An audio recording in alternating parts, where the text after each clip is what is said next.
નમસ્કાર, આપ જોઈ રહ્યા છો સ્પાર્ક ટુડે ન્યૂઝ। નવસારી જિલ્લા ભાજપ પ્રમુખ પદ માટે દાવેદારો ઉમટ્યા। નવસારી જિલ્લા ભાજપ કાર્યાલય કમલમ ખાતે દાવેદારોની ભીડ જોવા મળી। મુખ્ય ચૂંટણી અધિકારી સંજય પટેલ સમક્ષ દાવેદારો દાવેદારી નોંધાવશે। નવસારી જિલ્લા ભાજપ પ્રમુખ પદ પાર્ટી માટે પુનરાવર્તન કે પરિવર્તન તે મોટો પ્રશ્ન।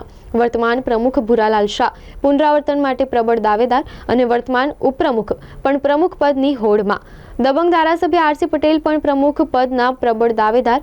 માધુ કથિરિયા સહિત અશોક ગજેરાના નામ પણ ચર્ચામાં છે। ભારતીય જનતા પાર્ટી દ્વારા સમગ્ર દેશની અંદર સંગઠન પર્વનું કામ ચાલી રહ્યું છે। તેના ભાગરૂપે ગુજરાત પ્રદેશ ભારતીય જનતા પાર્ટી દ્વારા બૂથ સમિતિના ગઠનનું કામ પૂર્ણ કરીને બૂથના અધ્યક્ષ ત્યાર પછી મંડળ પ્રમુખની ઘોષણા પણ સમગ્ર ગુજરાતના 580 મંડળમાંથી 512 મંડળમાં પૂર્ણ કરવામાં આવી હતી।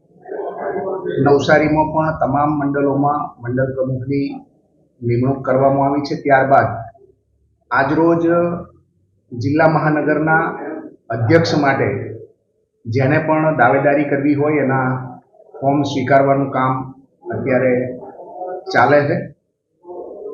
જે પણ દાવેદાર હશે એના ફોર્મ સ્વીકારીને સંકલન સમિતિમાં એના નામની ચર્ચા કરીને ગુજરાત પ્રદેશ ભારતીય જનતા પાર્ટીની આ ચૂંટણી સમિતિનો ફોર્મ રજૂ કરવામાં આવશે અને પ્રદેશ ભારતીય જનતા પાર્ટી દ્વારા મંડળ અધ્યક્ષ બાદ હવે જિલ્લા અધ્યક્ષનું નામ આવનાર સમયમાં ડિક્લેર કરવામાં આવશે।